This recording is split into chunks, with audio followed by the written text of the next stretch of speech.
Selling Medicare Advantage is much more complex than selling a Medicare supplement. To sell a Medicare supplement, you just need to have a contract and a state appointment with every Medicare supplement company except for the nation's largest, which is AARP branded and covered through UnitedHealthcare. It does have an annual exam to sell their Medicare supplement. Every other Medicare supplement company in the country, there is no test, unlike every Medicare Advantage company, which is required to test agents annually. And that causes a lot of consternation among the agent population, because if you sell for 6 Medicare Advantage companies and 12 Part D drug companies, you have to take the individual annual certification test for every single company every year.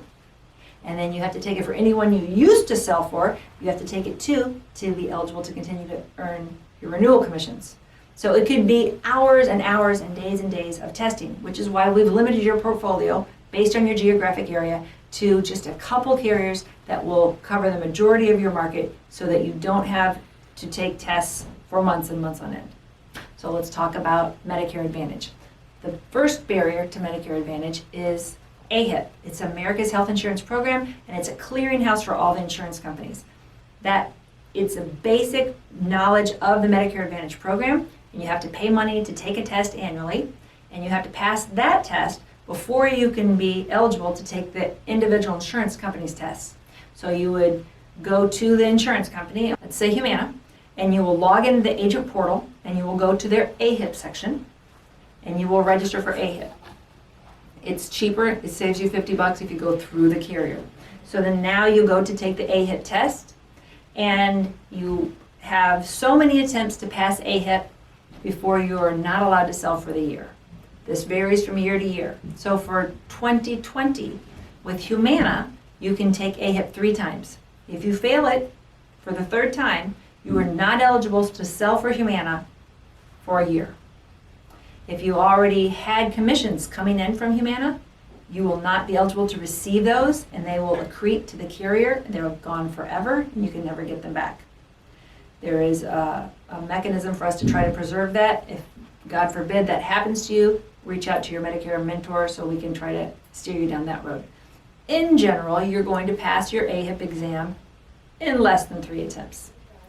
But I just want to throw that out there because it does vary. Most carriers don't have a limit. Anthem Blue Cross, WellCare, Gateway, most of the carriers you can take AHIP as many times as you want. You just keep going over it. There's no reason to take it more than 1 time because it's an open book test. When you log into AHIP, in the top left, it will say print your study modules. People just want to get through it. They're in a hurry.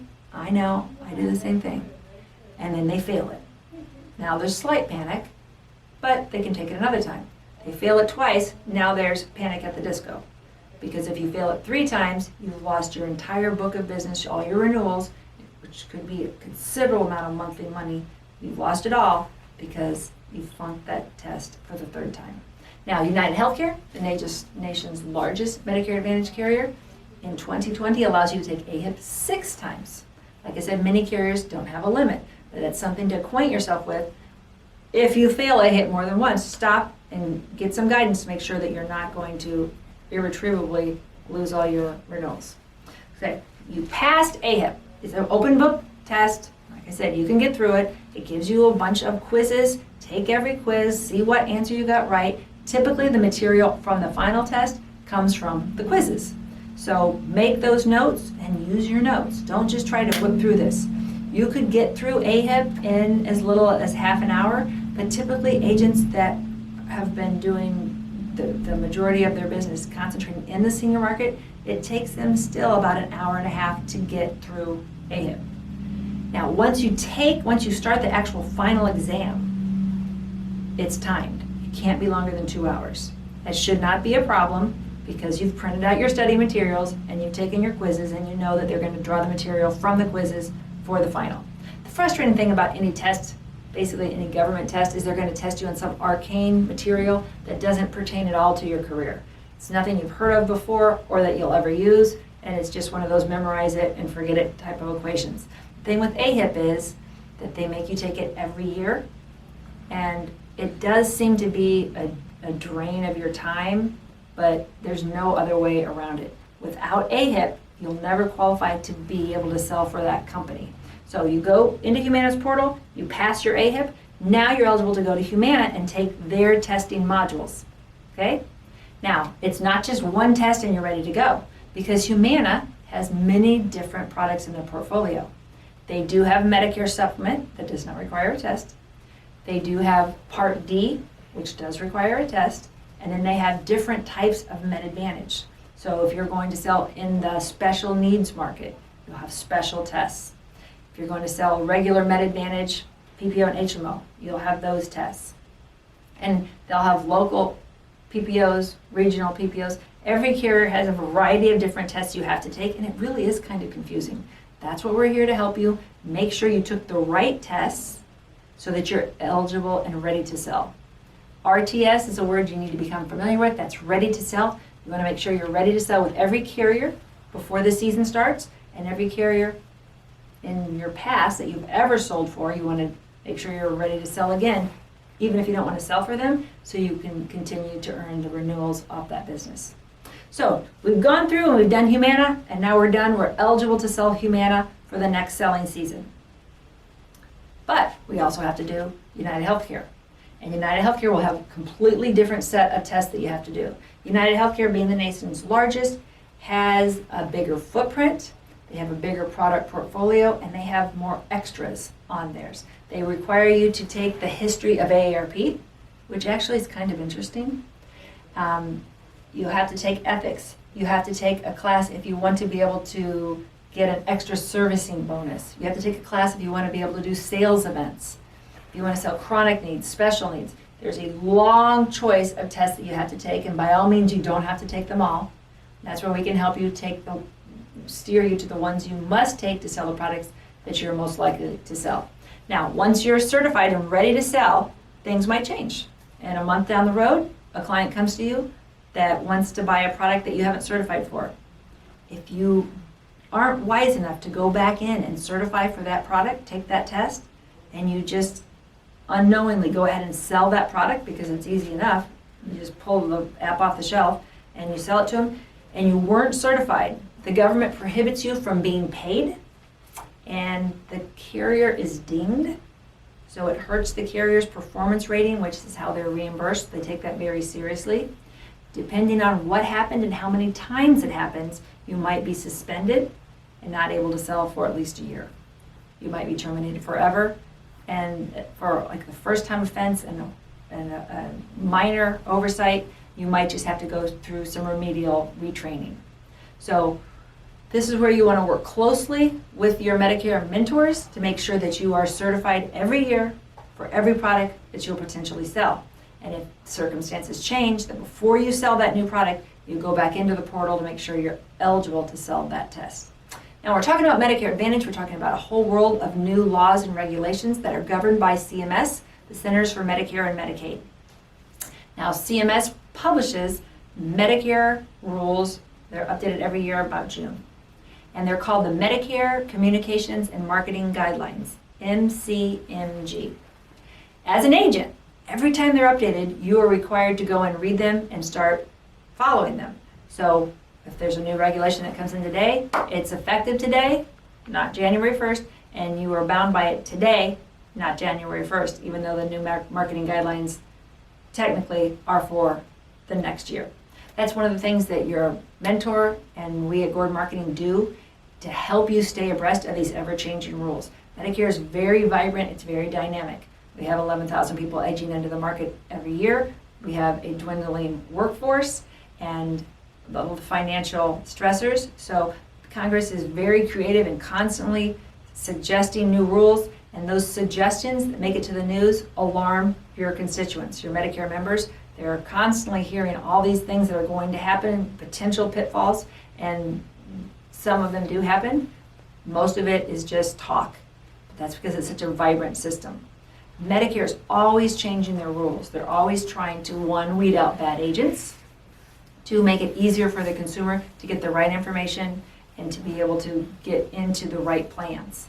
So the Medicare marketing guides are something that you need to understand and It's unlikely you'll ever read them because it's a huge amount of information, but that's where your back office support, that's where our job comes in to tell you how to traverse the laws. So the first law that's going to pertain to you is going to be the scope of appointment. With Medicare Advantage, if I set an appointment, I am supposed to, by law, define the scope of our appointment before I sit down with you. So ideally, I will send you by either email or mail a letter that says, hey, I'm going to come out and I'm going to talk to you about Medicare Advantage, Medicare supplements, and Part D drug programs. Potentially, I might talk to you about dental, vision, hearing, some other health programs. But typically, those 3 programs, MedSup, Med Advantage, and Part D. And I'm not going to talk to you about life, annuities, investments, long-term care. You're not allowed to by law. Violating that rule will get you thrown out of the program and potentially barred from selling Med Advantage from any carrier or in the federal system at all, forever. So it's a big one. Now, you can talk to your Medicare clients about life and annuities, but there's a cooling off period. There has to be 48 hours after you talk to them about Medicare before you start talking to them about about life, annuities, investments. So that's very, very strict rule, that 48 hours. Now, the scope of appointment that you'll have them sign says, I'm only going to talk to you about these things. Just say, I'm going to talk about such and such companies. Like, I'm going to talk about Humana. When you get there, they can say, well, I really want to talk about Mutual Omaha and Blue Cross. That's fine. The government is not as worried about what plans you talk to them about, is that what plans you don't talk to them about, and that is life, annuities, investments, things that are non-health related. The government's trying to draw that distinction so that you don't do what agents did back in 2005, which is why we have this rule, and they said, hey, you could only buy this Medicare product if you buy this life insurance product. Or if you buy this annuity product, it comes with free Medicare Advantage. So agents are the reason that we now have this rule, and it's a strict rule, so make sure you get the scope of appointment. Ideally, you get that 24 hours before your appointment. In most cases, you don't. The client says, I forgot to send it back, I never got it, oh, here it is, instead of sending it back in advance. The government's relaxed the rule now. As long as you sit down with the client and they sign it before you talk about Medicare Advantage, they can sign it at any time. You don't need it for Medicare supplement only. So if you're only talking about Medicare supplements, you don't need to bother with the scope of appointment form. And the abbreviation is SOA. You'll see that in a lot of the marketing emails. You only need an SOA if you're talking about the federal program, which is Medicare Advantage and or Part D. But in most cases, you're going to sit down with your client and do a comprehensive education about the products available, which would be Medicare supplement, Medicare Advantage, even if you don't sell it, and Medicare Part D. So your scope of appointment then must be held for 10 years. That's one of the only strict requirements that CMS puts on agents in the senior market as far as retaining records, because the government really doesn't want you to retain records. The scope of appointment you're required to keep electronically or in paper form for 10 years. You could be audited at any time, and they could request to see a copy of the scope of appointment. The applications, the actual client applications, you're not required to keep at all. The government would prefer that you do it electronically and you have no paper copy at all. Or if you do take a paper copy, that you submit it by fax to the carrier and then shred it. They don't require it, but they would prefer it because they don't trust your ability to guard their private health information. So you have to keep the scope of appointment for 10 years. There's no requirement to keep the application at all, ever. So when we talk about the Medicare marketing guidelines, it's a very, very voluminous amount of rules, and most of it will not pertain to you. They are specific to the carrier. But there's certain things that will pertain to you that we will draw your attention to in our weekly and monthly newsletters. Scope of appointment being the first one, annual certification is the original barrier to entry, and then there's a bunch of little things that you can't do. So let's go over just a couple of them. The rest will be in your actual study modules when you start taking your certification for the carrier. One thing you can't do with Medicare Advantage, you can't call it free. It has zero premium. Right away people say, ooh, that's free, I'll take it. You're not allowed to say it's free. If they say it's free, you must correct them. You must say there's no monthly premium. What the government ideally wants you to say is you still continue to pay your Medicare Part B costs because you still have to pay Medicare Part B to be eligible to buy Medicare Advantage. So even though your Medicare Advantage doesn't have a monthly premium, it's not free. You're still paying your Medicare Part B. It's also not free because when you use it, you will then have copays. You'll have a copay to see a doctor, a copay to see a specialist. If you have therapy, if you have outpatient surgery, if you go in to have your hip replaced, if you need a wheelchair, oxygen, a walker, a hospital bed, all of those things come with a little copay, co-insurance, deductible. So you might not have a monthly premium, but by no means is it free. Now, it's also not a Medicare supplement. And as much as people like to lump them together because they both supplement original Medicare, a Medicare supplemental insurance plan, also known as a Medigap plan, fills the gap in original Medicare, A and B. A Medicare Advantage plan is private Medicare. It is your A and B, your private original Medicare, and it's also the supplemental part. So Medicare Advantage and the drugs, all of this together form Medicare Advantage Part C. So it's private Medicare, it's still Medicare. You didn't give up Medicare, you didn't lose Medicare, it's just privatized. You're still governed and protected by Medicare. Now, it's not worse than original Medicare. You're not getting a stripped down version. You're not getting the Jeep with no doors in the top and no heated seats and no automatic window locks. It still has all the components of original Medicare, all of the original benefits. It has all of the preventative benefits. So for example, if you have original Medicare and a Medicare supplement, you get a free mammogram, a colonoscopy, a PSA test, flu shot. There's all these free benefits that Medicare puts into original Medicare to keep your beneficiary healthy and potentially save us all money on Medicare. All of those free benefits are also required by law to be available in every Medicare Advantage plan that you sell. So you don't have to think, oh, they're getting less. They're stripping it down to get the price down. They have to give them the same basic benefits. And by law, they have to give them a little bit more. So the little bit more might be vision, dental, acupuncture, massage, meals, transportation to the doctor, transportation to the pharmacy. It could be a variety of different extras that they would not get in original Medicare. So some of the other mistakes that we don't want you to make is we don't want you to tell them that they have to buy anything extra to get the Medicare Advantage. So they don't have to buy supplemental dental. They don't have to buy a long-term care plan. They don't have to buy anything. When you're talking about Medicare supplements, you're really talking about state oversight because they're governed by the 50 different states. You're talking about Med Advantage. You're talking about a federal program that has the oversight of the federal government. And as you can imagine, it's much stricter than the 50 states.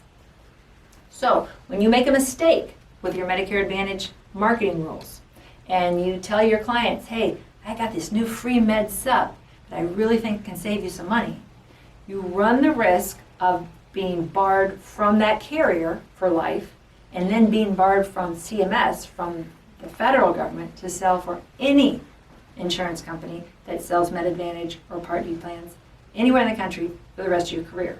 So you need to take the Medicare marketing guidelines seriously. You'll be going through the testing every year. So learn the rules. They're not that difficult. And they're mostly common sense. Don't mislead your clients. Don't pressure your clients. Now, your clients still have an opportunity to get mad at you because the system is very frustrating. Unlike a Medicare supplement, a Medicare Advantage will change every year. A Medicare supplement, once you buy a plan, you can keep it for life. As long as you continue to pay the premium, you can keep it and it will never change. The benefits will never degrade. Med Advantage is a one-year plan. You are buying a 2020 plan or a 2021 plan. You buy that plan and you sign a contract for 1 year that they cannot change those benefits for 1 year. Next year, they could fail to renew the plan completely. They could say, we're not going to offer that plan in your county. They could say, we're going to offer that plan, but we're going to go from zero premium to $25, which could be a very big shocker for your client. They could say, we're no longer going to offer the extra benefit where we give you the free chiropractic and acupuncture and massage. We're going to take that away. Instead, we're going to add a gym membership.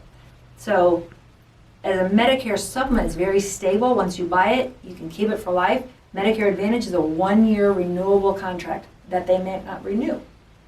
Now, if they keep the plan, they have to keep you. They can't kick you off. But they can take the plan out of the county, in which case you have to go find a new plan. The nice thing about that is there are protections from the federal government that say that you could go to any other plan on Med Advantage because there's no health underwriting on Med Advantage ever. There's only ever one health question, and that is, do you have end-stage renal disease? So it's when you have kidney failure at the last stage, you're on dialysis at the last stage before they do the transplant. Those people are handled by the federal government privately. They take that risk off of the insurance companies. So that's the only health question. So if your client says, my mom's got Alzheimer's, she's got cancer, she's getting chemo every day, she needs a new hip, doesn't matter. There's no health questions except for, does she have end-stage renal disease? So your client can then move between any Med Advantage plan every year during the annual election period. And they'll cover this on your test. The annual election period is the last 6 weeks of the year, approximately. And they can move from plan to plan. And that's where you can become very busy as millions of Medicare beneficiaries start shopping their drug plans and their health plans every year. I'm not going to go into any more of the rules because you will be tested on them thoroughly when you go into the testing modules with AHIP and then with all of the carriers that you want to sell Med Advantage in Part D. When you have questions, call us. We're here to help.